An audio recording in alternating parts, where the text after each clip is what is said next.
स्मिता, कल के भाषण को अगर मैं कहूं, आप कैसे देख रही है राहुल गांधी के?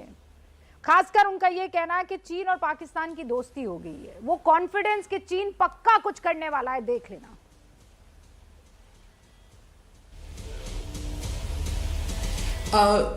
एक्चुअली बजट स्पीच था, इसलिए जो नौकरी के बारे में जो उन्होंने पॉइंट्स उठाए थे, बेरोजगारी के बारे में, वो पर्टिनेंट पॉइंट्स थे।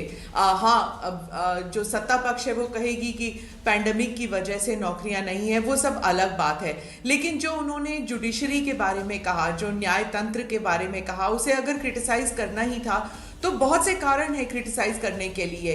क्योंकि सबसे ज्यादा इंपॉर्टेंट तो है कि न्यायपालिका में जो पेंडेंसी है, सालों तक केस घिसते रहते हैं, वकीलों को लाखों करोड़ों रुपए देने पड़ते हैं और फिर भी you don't get a judgement, न्याय नहीं मिलता है। इन बातों पर जरूर पूरे न्याय तंत्र की कंस्ट्रक्टिव क्रिटिसिज्म हो सकती है, लेकिन संसद के अंदर ये कहना कि पूरा जो है न्याय तंत्र जो है पूरा, उसमें कोई विश्वास नहीं है, उसका मतलब है कि डेमोक्रेसी के एक स्तंभ पर विश्वास नहीं है आपको, ना आपको इलेक्शन कमीशन पे विश्वास है। आप 3 टर्म जीत के आए हैं, 3 बारी इलेक्शन लड़ चुके हैं, पार्लियामेंट्री इलेक्शन, आपकी माँ भी जीत चुकी हैं।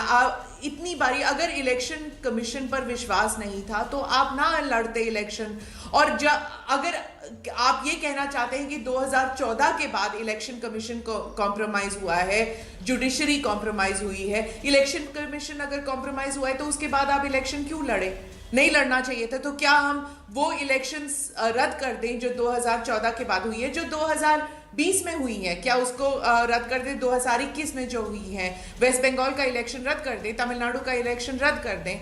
दी अदर पीपल जो कहा उन्होंने तमिलनाडु के बारे में, नेशन और नेशन स्टेट्स के बारे में कहा, और यूनियन ऑफ नेशन, मतलब थिंक टैंक वाली बातें कर रहे थे राहुल गांधी। जैसे वो हिंदुत्व के बारे में ही जो बातें कर रहे थे, मतलब कोई मतलब नहीं था बजट स्पीच में इन सब के बारे में बात करने की। तो आई जस्ट फील, और फिर उसके बाद जैसे चाइना के ऊपर उन्होंने कहा, फॉरेन पॉलिसी के ऊपर उन्होंने जो कहा, ये I mean it was to say that India has been isolated of late, ये बात सही नहीं है।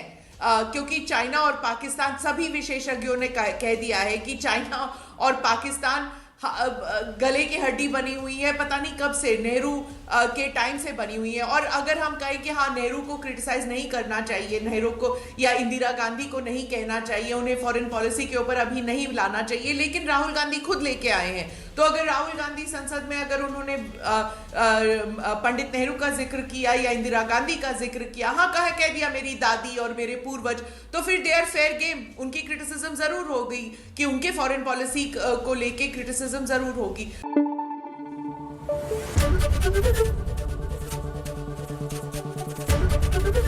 एबीपी न्यूज आपको रखे आगे।